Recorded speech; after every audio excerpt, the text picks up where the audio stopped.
Hello, friends.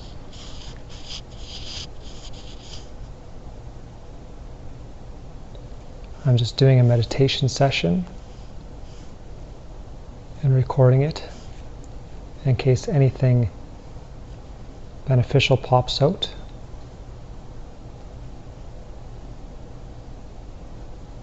So if you'd like to join along, we'll begin by taking 3 deep breaths. When you breathe in, don't breathe in so full that you're uncomfortable. And when you breathe out, elongate your exhale. If you want to do a count 4 on the inhale and count 8 on the exhale, that's an example.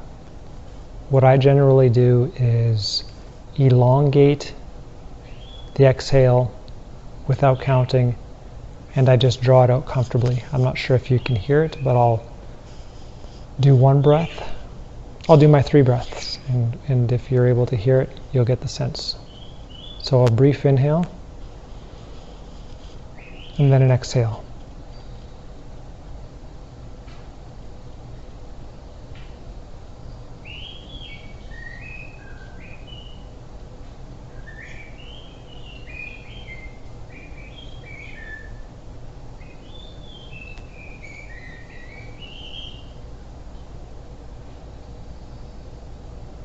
That's 1 breath. Inhale. Exhale.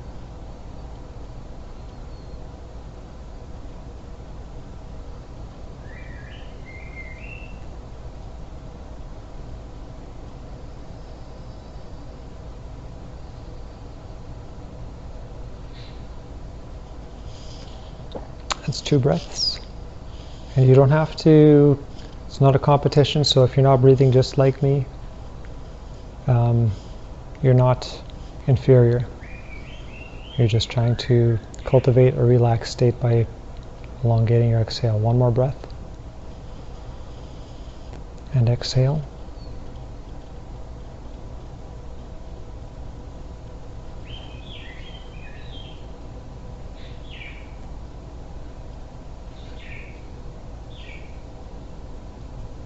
All right. From here, we'll begin to set our intention for this meditation. The simple intention that I use is that I'll surrender all thoughts. I'll ask Spirit to step aside at this moment too, so that I'm not receiving psychic hits, spiritual hits. And my intention is just to examine and be with stillness, so that I can experience it and understand it at a greater depth.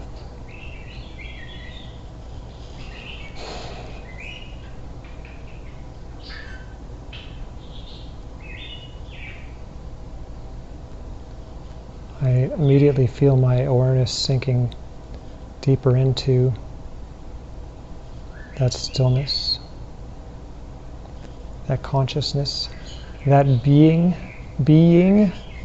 B-E-I-N-G, beingness that is always present. That is what you are. That beingness is your infinite, eternal existence.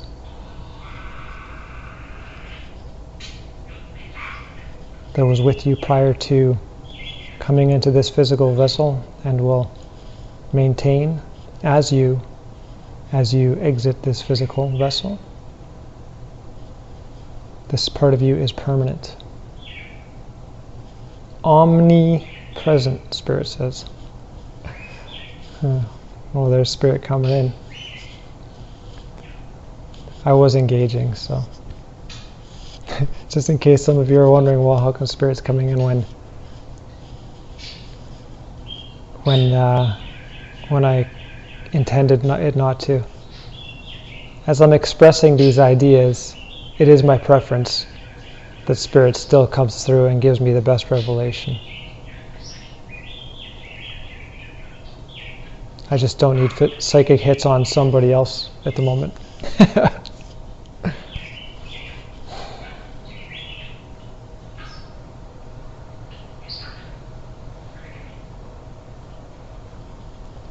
So as any thoughts arise, your work is to let go of them. Let go of identifying with them. Stop giving them value in this moment. And tend to just shut off all thought activation, meaning reacting to these thoughts that come up randomly, for the duration of this meditation.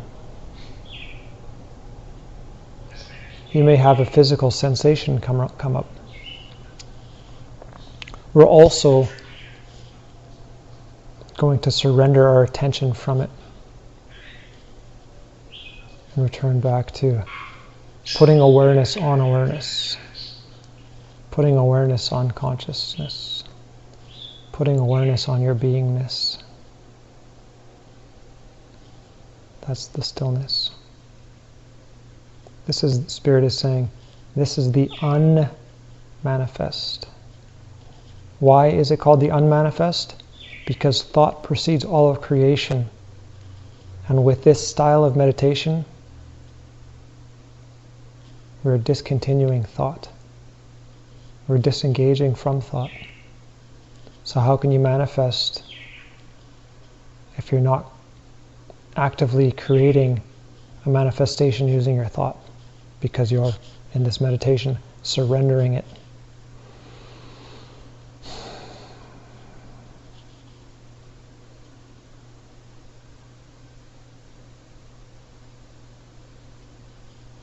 Surrender.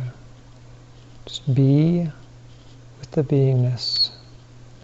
Be aware of awareness.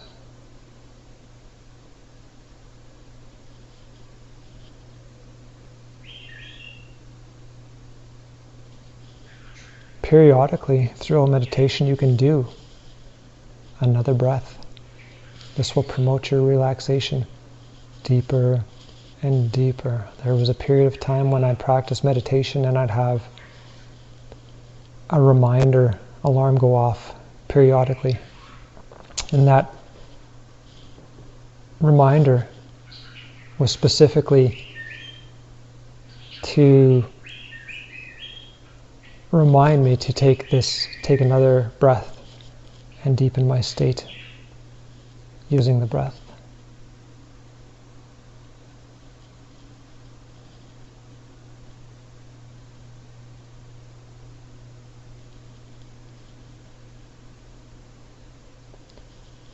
If any sensations arise, let go of your focus on them. They're not important in this moment. That's not what we're doing. And to expand on that, when a sensation arises in the body, normally we give it our mental attention. And not only do we give it our focus, but we give it and we interpret that sensation. And when we give that sensation an interpretation,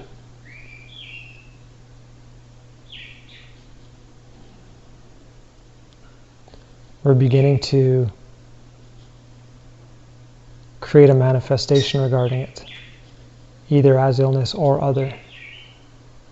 So just allow that sensation to arise and fall away without having the carnal mind, ego, misinterpret what it is and manifest a form of suffering from something that doesn't need to be that.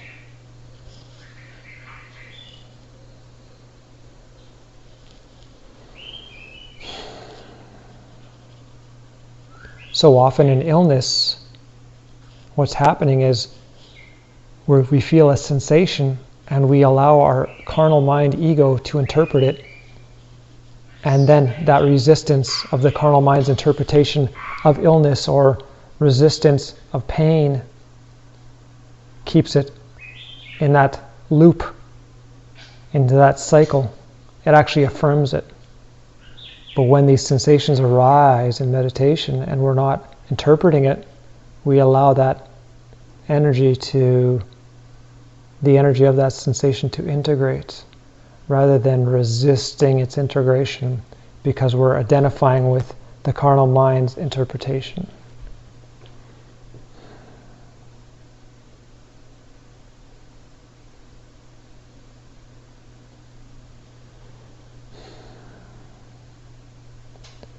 Meditation is where we come to let go of all these stressful interpretations of life. And the reason it's so effective is because we're releasing the source of that suffering, which is the carnal mind. We're releasing identification with it. All those illusions that it creates and encourages us to feel are important, are a distraction from divinity. Exactly.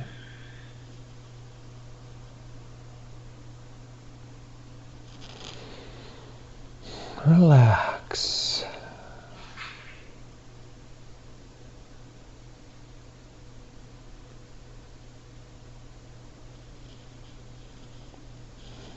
As you begin to surrender those thoughts of the carnal mind continuously and consistently in a meditation practice such as this, if you're aware, you'd recognize how absolute it is that you're cultivating stillness by denying your attention on the chaos of the ego. You're cultivating peace by denying your attention falling on the stress and the stressful interpretation of the ego. This is your renewal. This is your empowerment. This is your replenishment. This is you in this state.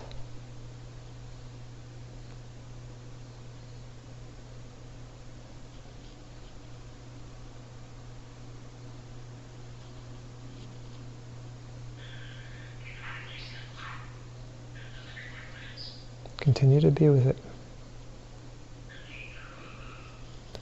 Continue to surrender all thoughts.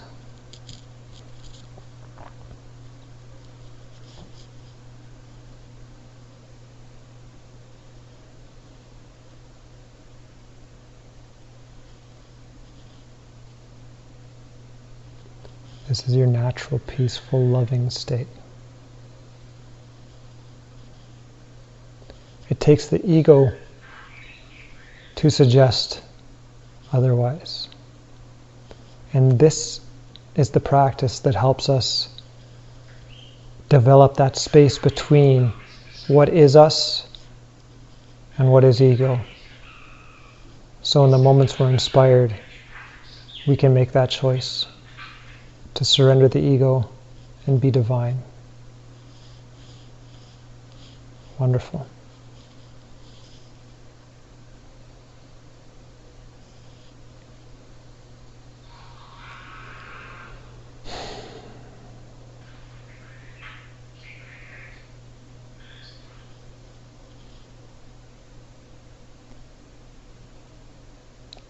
Let go.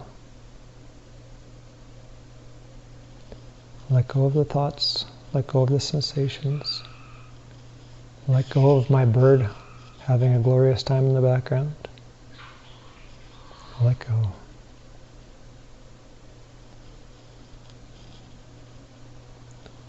In essence, all you're letting go is your resistance to those things.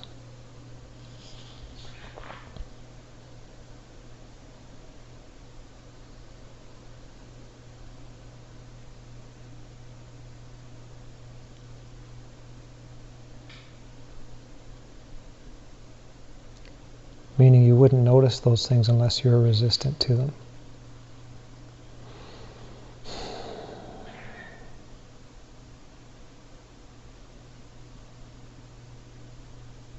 What you focus on, you cultivate.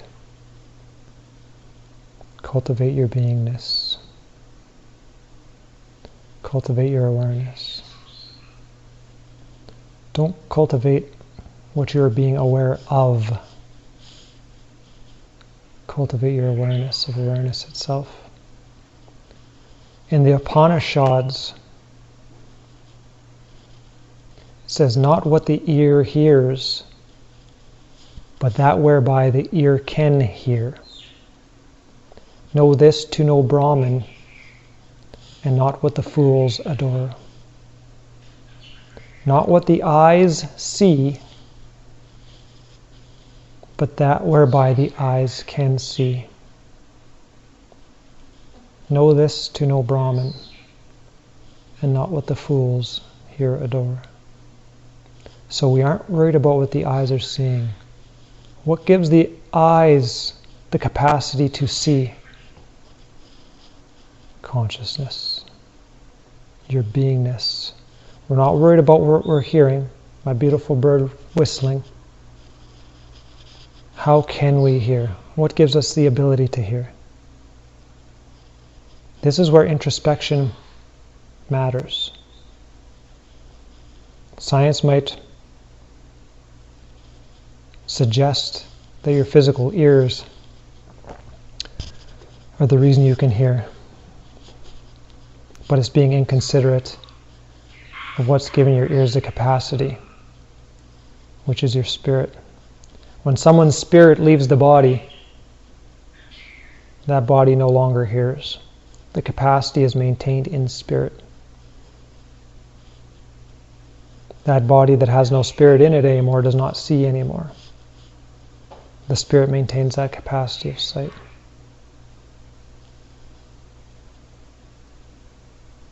With examination, you could see how there's people who have trained to play sports, to read books, to ride bikes with a blindfold on, because they're using their spirit's sight, not reliant on what the fools here adore, Spirit says. The word fool is used there because it's depicting an unknowingness of that person, an ignorance.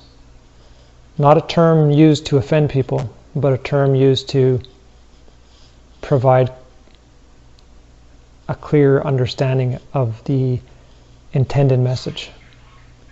There's a lack of knowingness.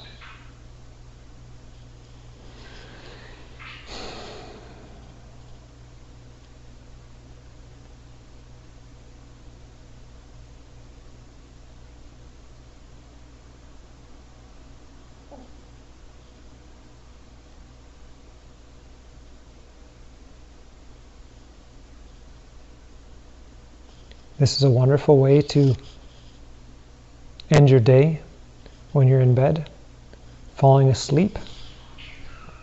This will promote sleep because it's the ego that keeps us stimulated mentally, and that's what keeps us awake. But as soon as you surrender that attention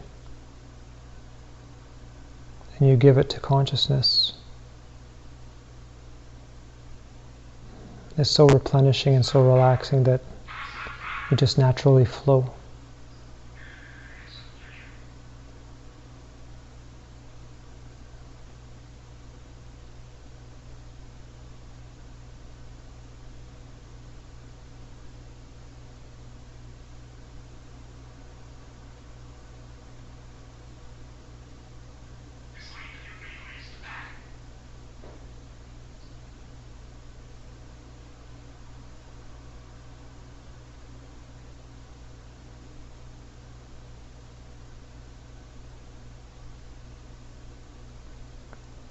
The thought just came to me to end this episode right now.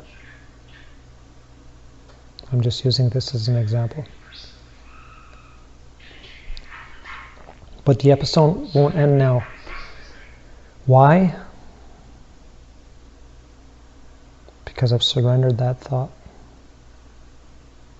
I've changed my mind about the mind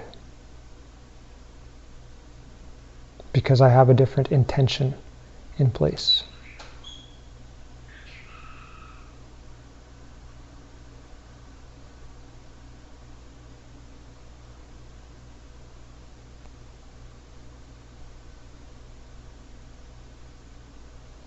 Let's take another breath.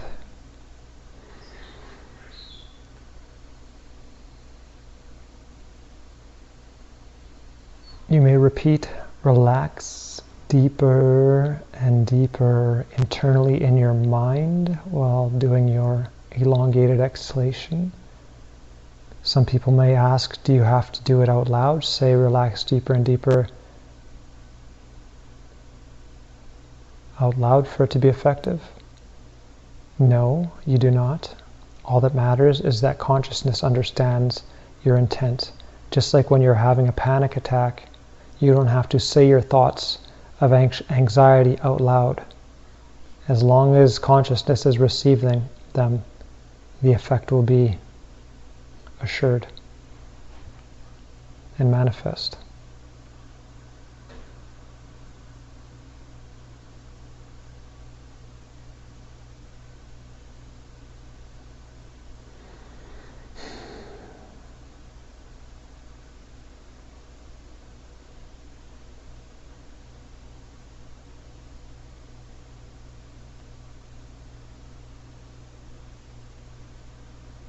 Jesus was just applauding, by the way, in my mind's eye after that last statement,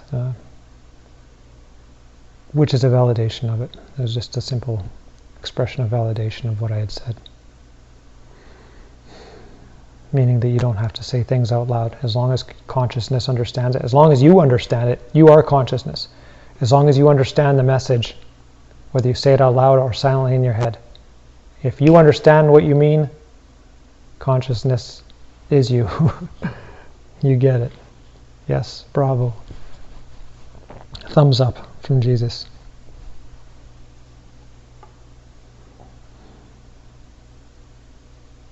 Ask those questions though. Not right now necessarily, but those are the contemplations that help us gain these deeper understandings so that we can apply these things. These aren't meant to be things that you write in the book and never look at the book. These are meant to be applied. This is your inner Bible. This is the inner book. Consciousness has these answers for us.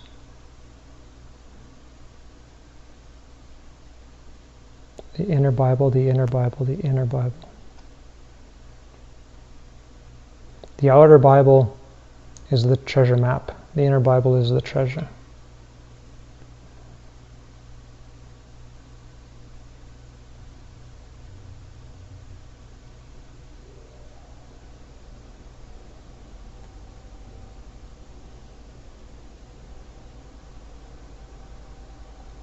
Remain aware of awareness.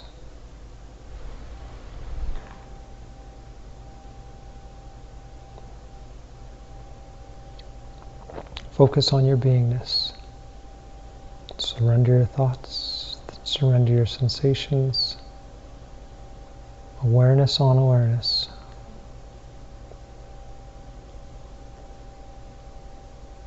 Sense. How do I know I exist? Sense it experientially. Try to experience what you actually are by sensing this isness, this life inside of you, using your senses, using your felt sense, using your awareness. How do you know you're conscious right now? Be with that sense. I'm not looking for verbal answers. I'm pointing you inwards.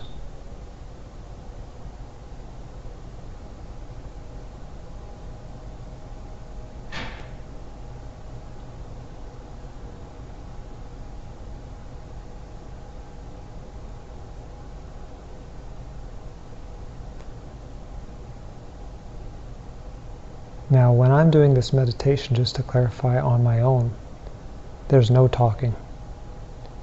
There's really no outside interaction other than me observing consciousness and remaining still, cultivating that stillness. I'm only expanding in ways that are arising during this in order to provide some insight from those following along. But this is a meditation style that I do multiple times a day. It's part of my daily routine. This is encouraged to be cultivated. You don't meditate once and then forever receive the fruits from meditation. It's a consistent cultivation that makes space from those egoistic thoughts. You're learning how to focus on things other than the thoughts that arise, because you're learning to focus on your beingness instead. But most people in their mindless state, they call it, unmindful state, they're focused so heavily on the thoughts that they don't consider ever that those thoughts can be surrendered, and that they're not even those thoughts, that they're the beingness behind the thoughts.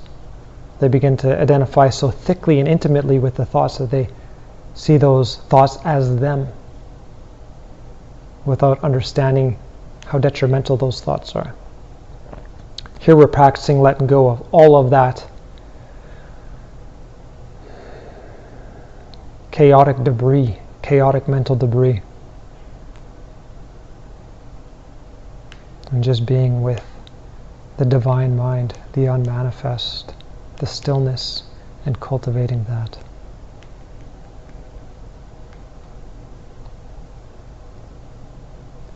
This practice will tend to make you more mindful outside of the meditation practices.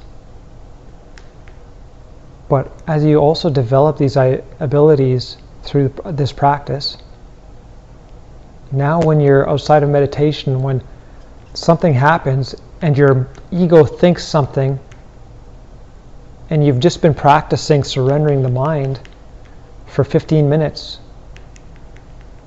it gives you a little bit of space, and sometimes it gives you that presence of mind to say, oh, I don't have to buy into this egoistic interpretation. I don't have to suffer because I'm following the ego in this moment. I'm going to let it go. And I'm going to remain with awareness. I'm going to focus, give my attention to beingness instead. So just in that moment, you've let go of the karma of the suffering that ego would have manifested. Now that's a single example. But imagine as you become more and more mindful, how you start to change all of these karmic expressions in your life by negating this egoistic interpretation. You're purifying, soul purifying. All of these traps that you've put in your own mind and experience due to misinterpretations and giving the keys to the ego.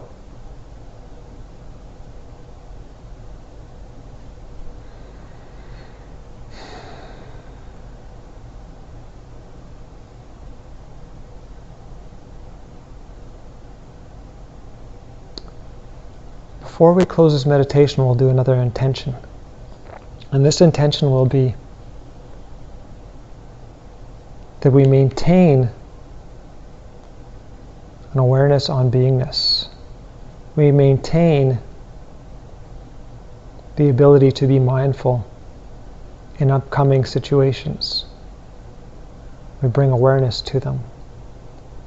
We bring mindfulness to them.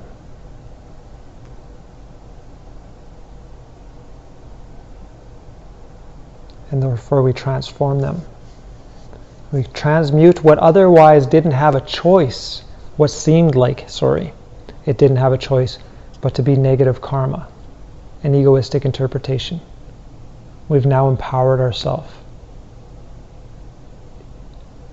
in direct relation to that which we are inspired to take action. No victimhood, no God testing us, none of that. Taking ownership for our experience, whether we like it or not, that's exactly what this is. Your choices today will be affected by how mindful or unmindful you are, and the karma will relate to that perfectly. Perfectly. All right, so consider these ideas. We'll close the episode. Bless you, my friend. We'll talk soon.